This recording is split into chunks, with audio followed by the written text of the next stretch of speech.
Reading greens is actually very simple to learn to do. I mean, you have to learn to deal with the grain of the grass. You can get down, and of course you can't do it when you're playing, but you can get down when you're playing practice round or just out goofing around and feel the grain. The grass grows in a direction just like the nap of a rug.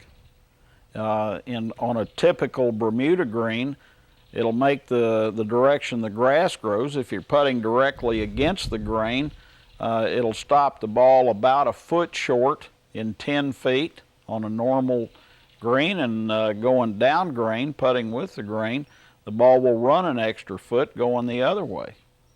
So you need to learn how to make those allowances. You can learn to read the grain by the color. It's going to look darker. The grain will look darker looking into the grain. It'll look shiny when you're going with the grain. And that'll be true whether you're putting on bent grass or on Bermuda grass. That is, and of course it affects the movement of the ball when you're putting cross grain.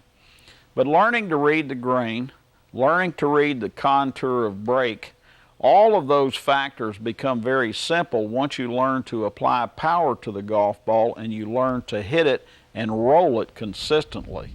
That's the number one factor in putting, is learning to contact the ball dead solid and with softness of touch every time that you make a putting stroke. Then when you get predictability in your roll, then you can start to add these more subtle factors of grain and break and all that into the putt.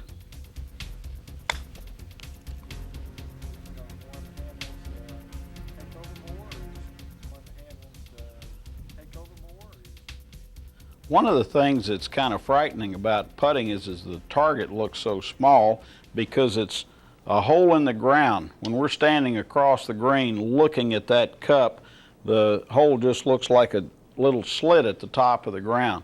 If you want to get yourself where you're releasing your putter and having a nice free putting stroke, no matter what distance you're putting, whether it's a foot or 20 or 60 feet away, one of the best things that you can do, and this is one of the least expensive teaching aids that you could possibly have, this is a cup liner out of a cup. Get you one of these. It's about maybe $5 or $6. Take it out on the putting green and put it on the ground, and you want to putt to this and learn to see this object when it's not there. The cup liner, when you set it on the ground, looks like putting at an elephant, and actually that thing fits right into the hole.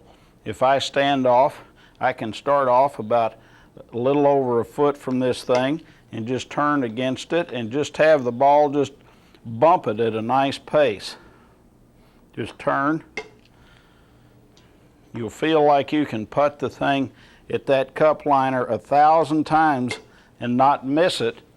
You just let your mass go against it. Now, one of the most important things in putting is to understand that when you're putting short putts, you never control a putt or any other golf shot by throttling the delivery. If we've got a slick downhill putt, the way we control our speed is we briefen the heave so that we don't have as much travel with our arms and club coming down, but we let all of our mass go against every shot we hit.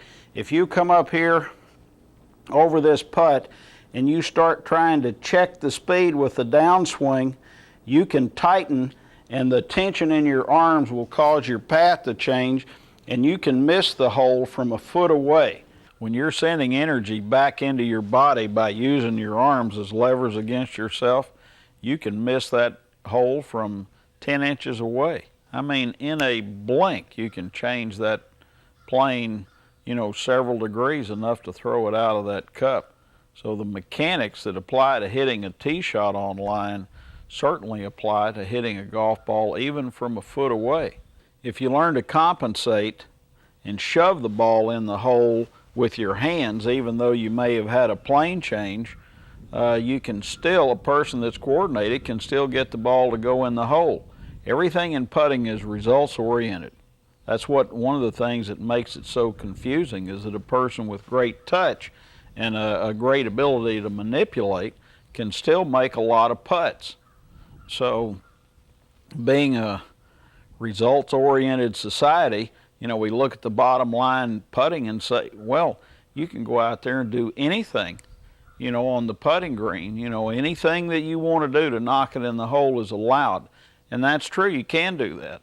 But what I'm maintaining is that if you learn solid mechanical principles and you get your swing compliant with the physics laws from a standpoint of application of power, your results are going to be more consistent year in and year out, day in and day out when you go out and play. Once you learn to putt correctly, your putting is not going to up and leave you mysterious all of a sudden and just vanish, which happens to many, many people. But a person that really knows how to putt correctly is going to have a solid putting stroke as long as he plays golf. If he knows that he has to go off vertical and release his mass through impact to hit the ball properly.